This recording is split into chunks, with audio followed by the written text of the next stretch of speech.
Hello, my name is Lindsay Amthler, and I'm going to be looking at the integration of new management approaches at First State Bank. A little introduction to First State Bank is it's a bank that opened in 2004 in Bay City, Saginaw, and Midland. They initially raised $11.4 million locally in order to open the doors. And they service the local area with competitively priced bank accounts, loans for professionals and businesses, access to their senior management locally, and personal banking relationships. So the classical approach for management includes scientific and administrative management. Scientific management looks at the use of scientific methods in order to increase productivity. Scientific management denotes a division of work between managers and employees. Managers are to select and train workers while also planning and designing work. The second aspect of the classical approach, administrative management, is more focused on the structure and management of the organization. Bureaucracy is key to make the best organization as it allows for efficient management practices. The human relations movement, on the other hand, is rooted in the belief that there is an important link between managerial practices and recognizing social needs of employees. Workers and groups want to belong and feel fulfilled by this group for their needs as an employee. A cornerstone of the human relations movement is the McGregor's Theory X and Theory Y approach. Theory X follows a more authoritarian approach in motivating people and assumes the average employee does not want to work. Theory X assumes people need to be threatened and micromanaged towards goals. It finds employees will avoid irresponsibility and need to be directed by managers. Theory Y is more decentralized, in which each employee has more authority over themselves and is meant to keep them motivated. Theory Y assumes employees take responsibility for their actions and can work towards achieving organization goals without a lot of supervision. Employees help to make decisions for the organization and are eager to solve issues. The Pygmalion effect, managers raise their expectations and give employees more freedom in their work, like the Theory Y approach. Managers help their employees think and problem solve rather than boss them around. This leads to positive outcomes and increased productivity. On the flip side, the Golem effect is where managers expect a low performance from their employees and cause the very behavior that they predict. They don't believe in their employees, so they set explicit deadlines, assign routine tasks, and monitor their employees on a routine basis. The contingency approach is an approach that finds there's no one best way in which to manage employees, and that each scenario should be decided on based on the situation and factors at hand. Managers know that not all employees will respond the same to different scenarios and leadership styles. The strength of the contingency approach is that it doesn't assume a one-size-fits-all model. It allows managers to customize leadership approaches to who they are leading. The limitation of the approach is that it can be used by managers as an excuse to not formally study and understand org behavior. The positive organizational behavior movement is focused on the use of strengths and building the best workplace based off the assumption that excellence can be analyzed and achieved.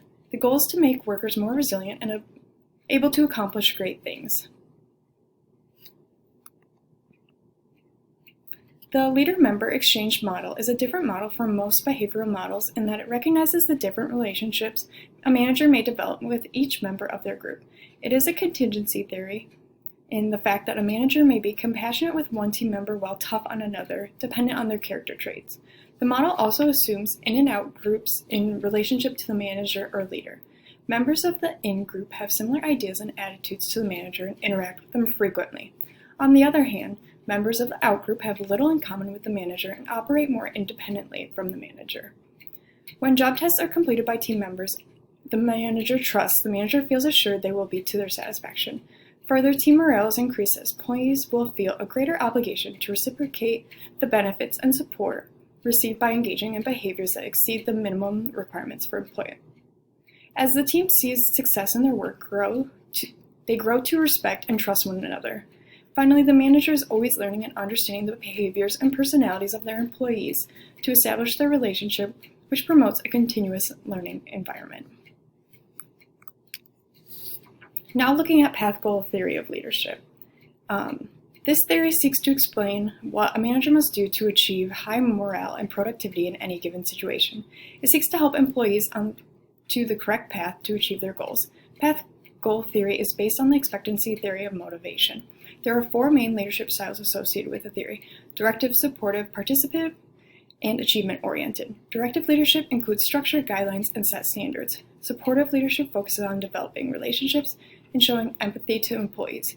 Participative leadership involves utilizing group members' input for decision-making and suggestions. Finally, achievement-oriented leadership is based on a manager setting difficult goals, seeking continuous improvement, and expecting employees to be responsible for their actions. As First State Bank seeks to adopt a pathway theory of leadership, they should implement the following training steps. So first, they should discuss the implementation and inform subordinates. Second, they should practice leadership style before implementing it. Third, they should take the leadership style to employees and converse with them about it. And step 4, they should fully integrate the leadership style. So, looking at empowering employees, First State Bank seeks to initiate an employee empowerment program and can do so following several suggestions. The first suggestion for the bank is to support growth opportunities for its employees. The company already has tiered job level positions that employees can advance to. However, many employees are not advancing past level 1 or level 2 positions. This is because the bank needs to work on effectively improving its teaching and skill building of its employees. Another way they can empower employees is through better delegation of responsibilities and tasks. Many of the branch managers take on too many responsibilities that can be delegated. Branch employees can undertake several of these responsibilities. A final way that they can work to empower employees is through delivering more feedback to employees. Managers should make it a habit to point out things their employee does well, but also mention areas of improvement. So looking at organizational politics, they can engage in it in several ways. The first being networking with coworkers. By cultivating strong relationships with coworkers, the new employee may find it easier to solve issues at work and find advancement opportunities more likely. Another way a new employee may positively engage in organizational politics is through managing their impression. Employees that want to go far and excel in the bank or any business need to exercise impression management.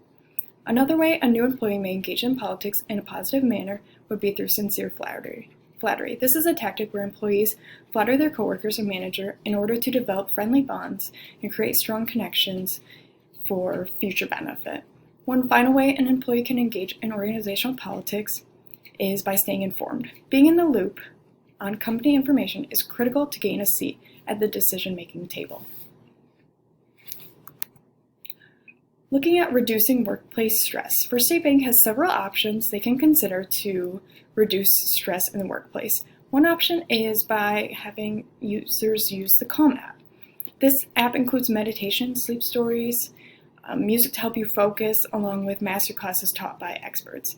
It is a subscription, and with around 80 employees, the cost per year is approximately $4,300. Another way First State Bank can work to reduce stress is organizing social activities. For example, they can have holiday parties, summer cookout, a softball tournament. The cost for this program is difficult to estimate, but if the bank hosts events every quarter, the cost would come out to potentially around $35,000 a year. The next option for First State Bank to reduce workplace stress is mental health days. So this means if every employee would utilize 40 hours, they would end up costing the bank a total of around $61,000. The final, most expensive option for First State Bank to consider is hiring a counselor or mental health coach for the employees. The cost of this option of an annual salary of a counselor is $73,000 a year. The 5 classical conflict management styles are competing, collaborating, compromise, avoiding, and accommodating. Competing management style is where one party seeks to satisfy their interests regardless of the impact of the other party. The collaborating management style is where both parties win and work together. So an example is creating official checks. Coworkers must work together to create and verify the checks and sign them together. The compromise style is when both parties win but also have to give up something. This style may be ideal when a solution needs to be reached, at least temporarily. The avoiding style is when one or both parties seek to suppress the conflict. This style is appropriate when the conflict is trivial or if you don't have time to deal with the situation. The accommodating management style is where one party yields to win to the other party. This approach is appropriate when you want to keep the peace and you don't have a strong opinion. Facing resistance to change and looking at the app update, one thing that holds First State Bank back from achieving its goals of serving the local community is its outdated mobile app. So customers constantly call all 5 branches complaining of issues they're having of accessing their online banking. The current app is third-party and has very basic features. First State Bank should invest in developing its own private app for users that allows more elaborate banking features accessible to customers. According to App Inventive, the cost associated with this is around $150,000. First State Bank can transform its organizational structure in a few ways. The first way would be by increasing departmental interaction. Policies and procedures are not always well communicated across functional groups. Another recommendation is to improve organizational structure, making it more lateral in nature. For example, a lot of interactions require manager overrides, so lower level decisions could be made easier.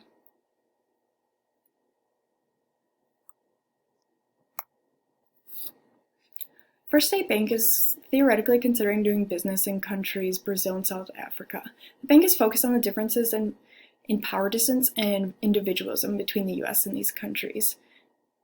So the US scores 40 in power distance, while South Africa scores 49 and Brazil scores 69. The higher score means the country is more likely to have bosses who call the shots simply because he or she is the boss. In lower scoring countries, such as the US, employees are not concerned about a power hierarchy and will accept directions only if they feel it's right. The next value, individualism. The US is considered highly individualistic with a score of 91. Both South Africa and Brazil are less individualistic in nature with lower scores of 65 and 38. If First State Bank were to do business in these countries, the bank would need to consider the implication of these values. With larger power distances, both these countries would be used to being bossed around more, so it would mean that they're also more likely to be mistreated by supervisors. Employees would need more supervision and strict rules in these countries. Also, when it comes to individualism, they both score lower. The implications of these scores mean that both countries are more about a collective identity, and their focus of goals would want to be more team-oriented rather than individual performance. So a couple ways of looking at gaining a competitive advantage from workforce diversity. The first is by promoting and engaging diversity training. This requires very minimal assessments and workplace harassment, but does not assign diversity training to its employee. So they should all have to undergo diversity training in order to understand and be more aware how to be empathetic towards others.